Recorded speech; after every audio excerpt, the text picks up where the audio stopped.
productive. It started out, I started as a student at Cornell University. It's the university where I work. And I started there in 1966. So I started my PhD research with a group of cows and feeding them bypass fat to change the fatty acid composition and the properties of milk fat. And I've always had an interest in controlling milk production and composition. Through my career, I've worked primarily on cheese and cheese manufacturing and aging of cheese, but now I'm coming back to the cow and with some new tools, and I'm really excited about the new tools that we have. In the United States, this started in 2014, and we now have 14 instruments doing this type of testing with nutritionists and veterinarians using the information to improve the performance of dairy farms and efficiency of feed utilization, improving the health of cows. So this is something that in the lab here that we've set up in the instrumentation, and we'll be having the new data, but it's happening in the US. And what Ik wil graag vragen, even inventariseren, hoe groot is het belang om dit per stukje te vertalen? Kunnen mensen volgen wat de professor zegt, of zal ik tussendoor een vertaling kijken? Heel graag. Ja?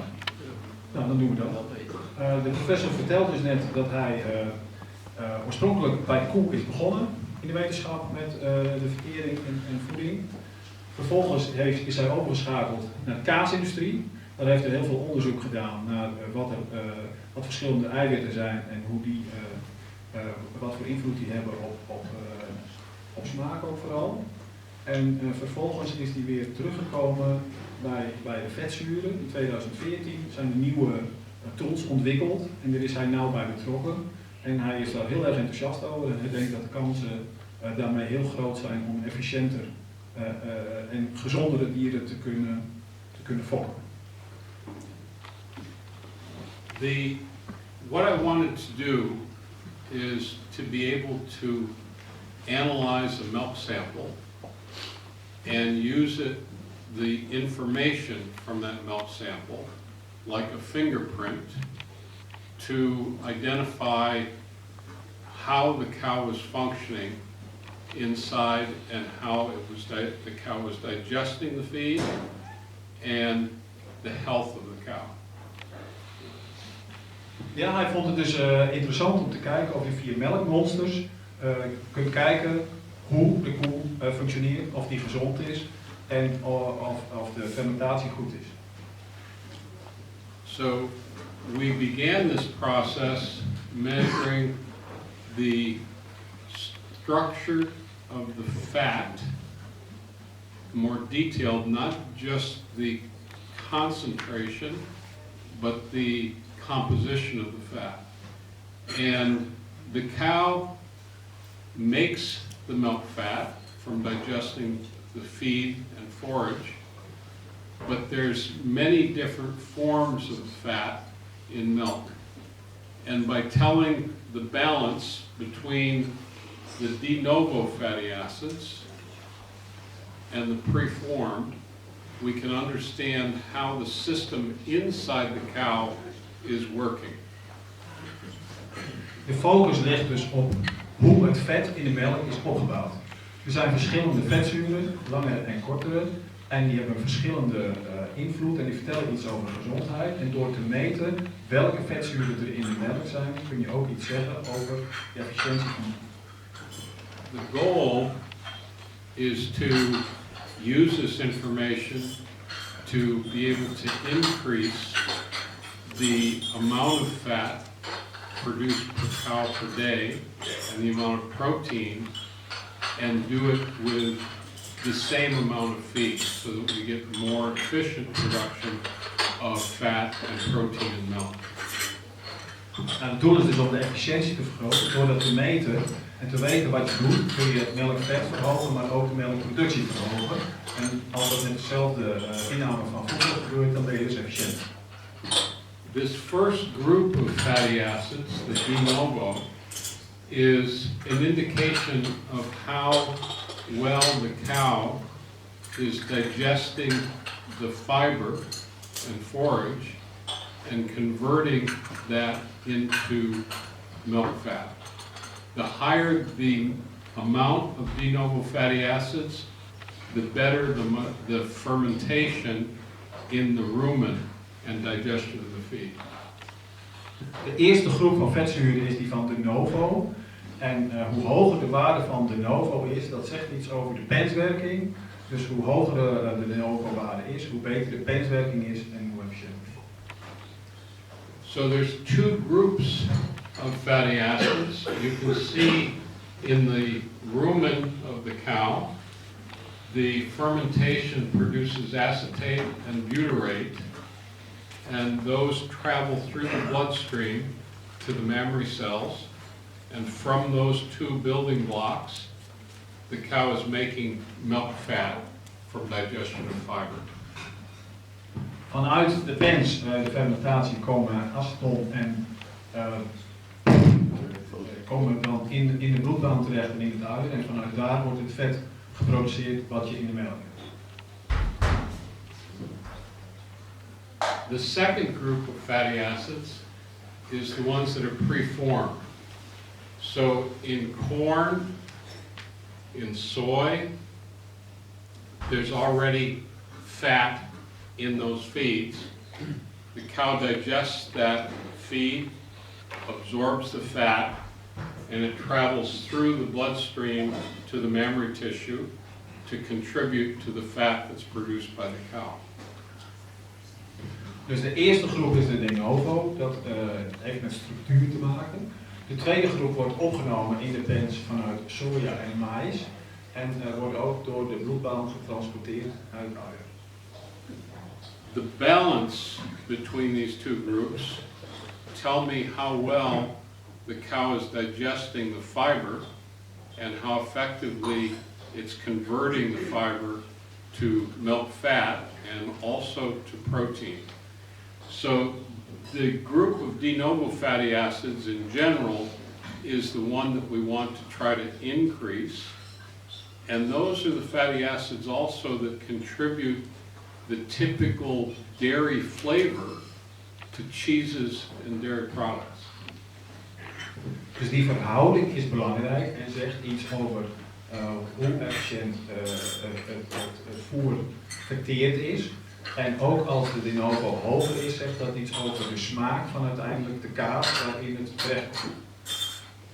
So in the laboratory here in your DHI lab, we now have the ability to measure these two groups of fatty acids. And generally you want to have the de novo fatty acids at a target level to give you a higher fat test. And I'll show you some graphs of that next. Dus nu kunnen wij in ons laboratorium met infrarood, kunnen wij die verschillende waarden meten, weten de verhouding. En dan kan je dus sturen over melkvet.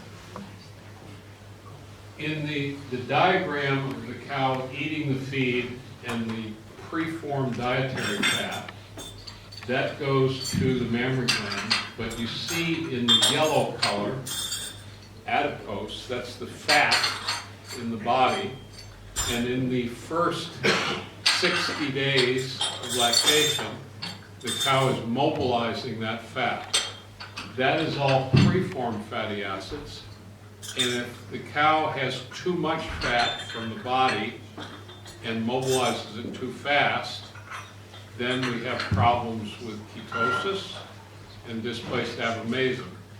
So I can tell from the data if the cow is mobilizing fat too fast in the early lactation, and we try to do things to control and reduce that so the cow does not get sick. Dus in het gele vakje, dat is lichaamsvet. Het heeft te maken met de vertering van het voer wat hij krijgt. Maar in het begin van de lactatie gaat hij lichaamsvet verbranden. Dat is wat we meten met de preform. Dus als de preform te hoog is, dan betekent dat hij heel snel veel lichaamsvet verbrandt. En dat probeer je onder controle te krijgen om te zorgen dat de koe geen slepenmelkziekte krijgt. Zonder. At the same time, we have another metric that is an estimation of the non-sterified fatty acids, Nepha, in the blood. We can estimate from the milk, and if that number is too high, we know that there's going to be a problem with that cow, and we can start doing some corrective treatment before she gets very sick. We meten in de melk ook de bloedniveaus, dat zijn de resultaten die jullie hebben. Dit zegt ook iets over de vetverbranding, over de lichaamsvetverbranding. Dus als die waarden te hoog worden, dan is dat een voorspeller van slepende melkziekte. So this graph is the de novo fatty acids in grams per 100 grams of milk or percent, and this is the bulk tank fat test. As the de novo fatty acids increase, to the right, the fat test will increase. We know that these are Holstein cows. Each data point is the average for one farm. This is from 40 farms. And the higher you get this number, the higher the fat test in the bulk tank. For the preform, in general, when you have that, if you increase, there's a slight decrease in the total fat content.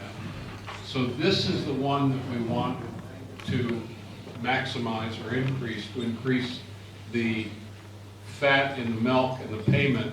The cows produce more grams of fat per day when this number goes up. Dus hij laat een aantal grafieken zien. Dit is de eerste grafiek. De onderste is de de novo waarde, dus die gaat omhoog in de grafiek. En op de verticale lijn is die van het vetgehalte in de tank. Het zijn 40 boerderijen die onderzocht zijn. En je ziet dat hoe hoger de de novo is, hoe hoger ook het afgeleverde vet en dus ook het melkgeld. Bij preformed zie je de lijn omgekeerd.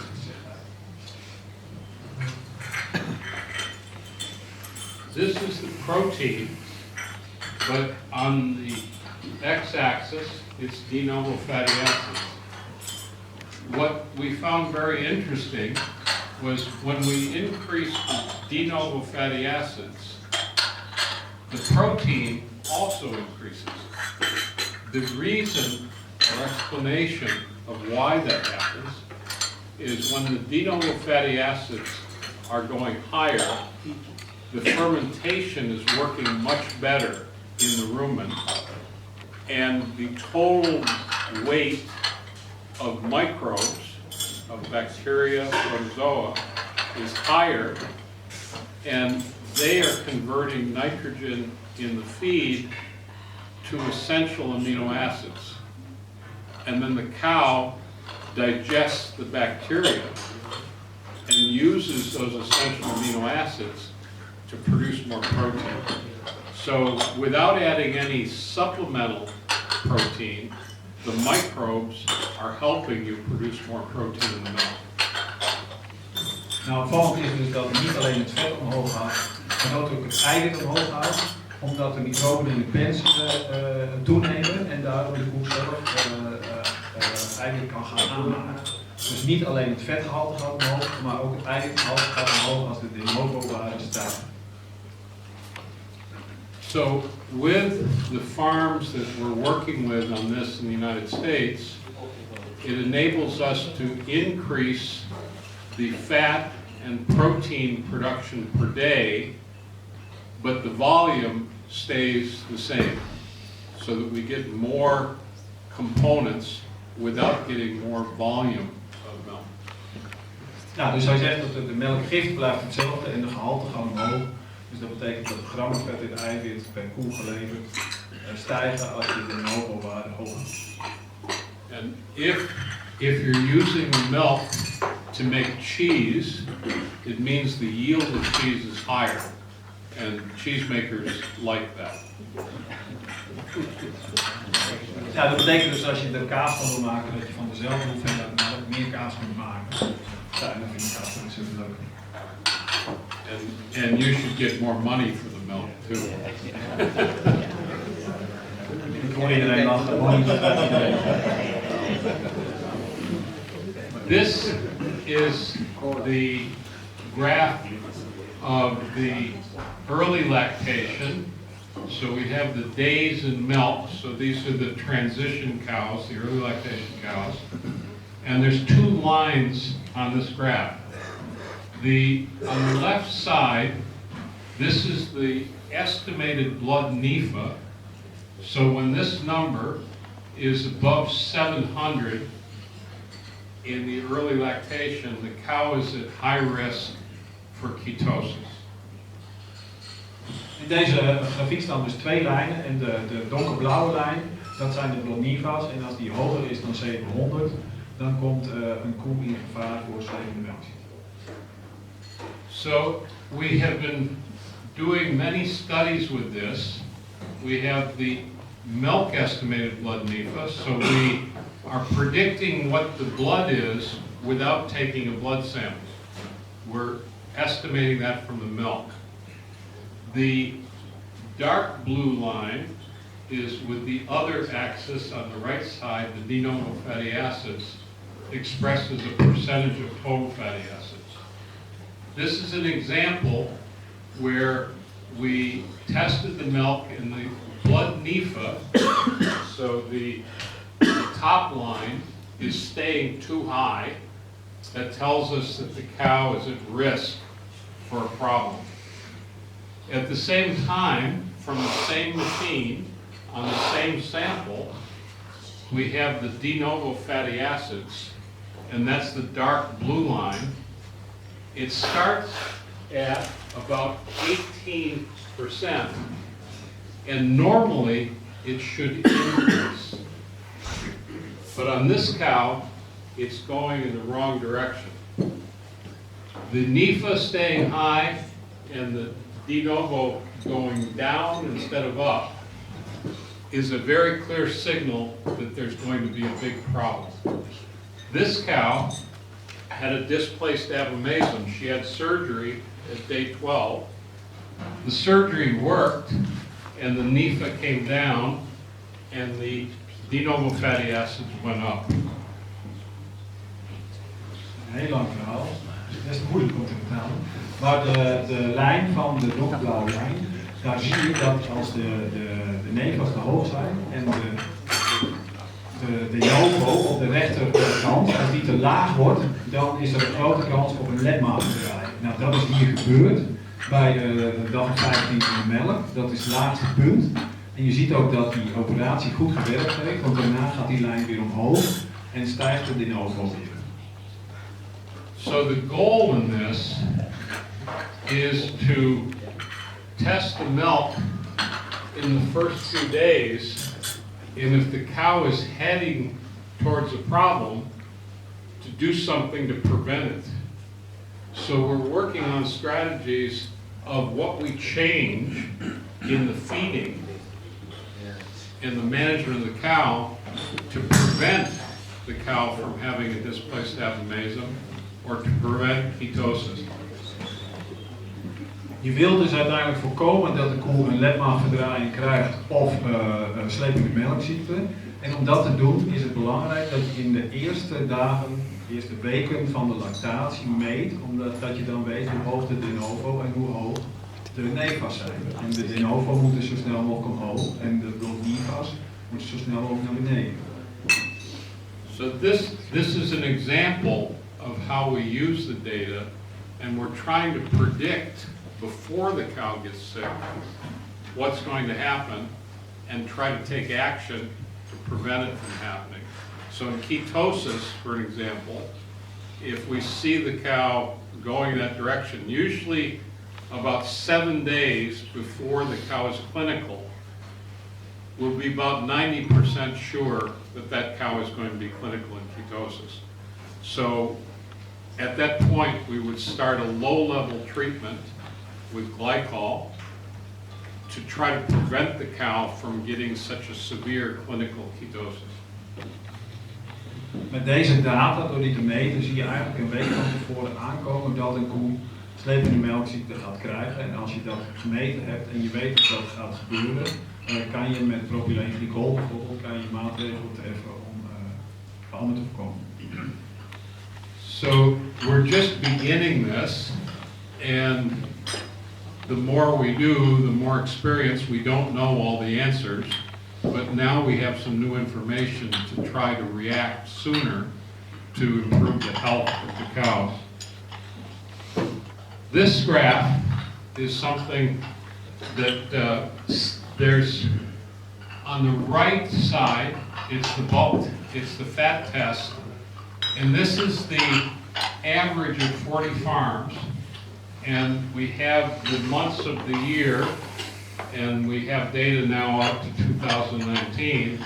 But this is the typical seasonal variation. The blue line is fat. It's the typical seasonal variation with the fat lower in the summer, higher in the winter. But what is new is the de novo fatty acids follow the same pattern. The preformed do not. So this tells us that the cycling of that fat is due to something in nutrition and digestion of the feed. So we're working with the nutritionists in the feed, particularly in this time zone, to avoid going down so much in the summer and get the total fat test average for the year higher for the herd and have less seasonality in the fat content. Nou, we willen natuurlijk zoveel mogelijk vet afleveren en ook dat die stabiel is over de seizoenen heen. In deze grafiek zie je dat die in de zomerperiodes naar beneden gaat. We leren nog steeds veel van de data, zegt Barbano. Wat je hiervan leert is dat het vetpercentage eigenlijk de de novo waardes volgt. En dat gebeurt niet met de preformed. Dus als je erin slaagt om die de novo waardes goed te houden, dan is de kans ook groter dat je vetpercentage niet goed houdt. So prior to having this data, we knew that the fat went down in the summer, but we really didn't know why. Now the nutritionists have an idea of why it's going down, and we're developing feeding strategies to minimize that decrease. What's also interesting is that if, and I guess I don't have the graph, if we had protein, the protein is following exactly the same pattern. And that's because the rumen fermentation is not as strong in the summer, and there's not as much essential amino acid, so the protein goes down also. A lot of this has to do, in terms of the decrease in fermentation, of the fat in corn silage, in soy, in the summer, when the feed is warmer, the temperature is hotter, that the fat is coming out of the feed in the rumen faster. And there's too much unsaturated fat released too fast, and that's causing the change in rumen fermentation. En wat hij zegt is dus dat in de zomer komt niet alleen van temperatuur dat je denkt dat het vet naar beneden gaat. Wat er vooral ook gebeurt is dat het voer wat je voert warmer is en daardoor versneld verteert in de koe, waardoor het minder goed benut wordt. So all of this is new information for the nutritionists, and now it starts to give us ideas on how to work against this cycling of composition to keep the fat and protein higher during the summer and all year long.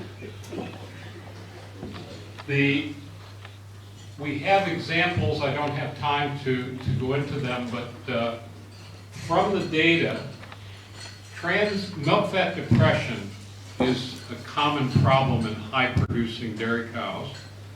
And from this data, we now know from week to week in the bulk tank how composition changes in the pattern to identify that the problem is from milk fat depression due to trans fatty acids.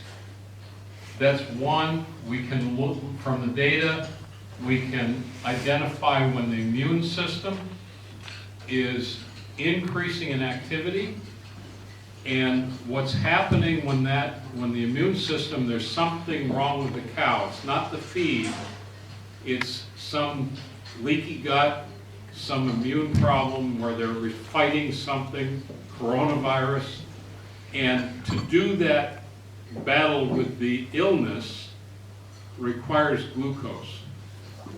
And the cow is using energy to fight the illness instead of making milk. We can identify what's going on. It's not a feeding problem, it's a health problem. We need to treat the health issue, don't change the feed.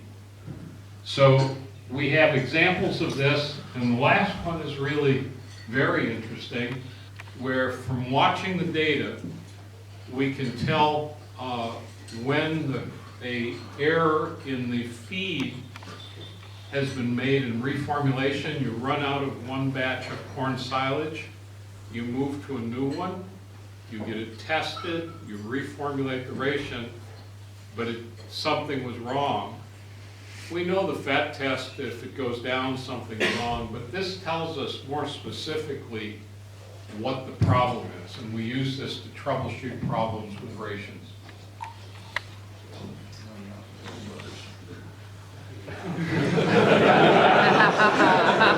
Dat is een hele opdracht om zo'n lang verhaal te verhouden. Nou ja, de vraag is natuurlijk, waar staan we nu? En er zijn heel veel voorbeelden van dat je er voordeel van kunt hebben. Onderdeel daarvan is je moet uit elkaar zien te trekken wat nou voedingsstoornissen zijn. Waardoor gehalten zakken wat komt door verkeerde voeding of wat komt door gezondheidsproblemen. Soms is er ook door opname of gebrek aan vertering is er te weinig weerstand, waardoor het dier vecht tegen gezondheidsproblemen en daardoor minder gaat produceren. Dus dat is eigenlijk, er zijn meerdere zaken die dan aan de grondslag kunnen leggen dat je minder vet en eiwit in de tank aflevert.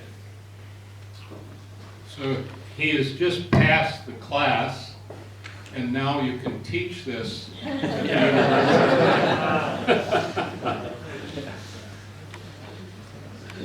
And that's the end. Thank you.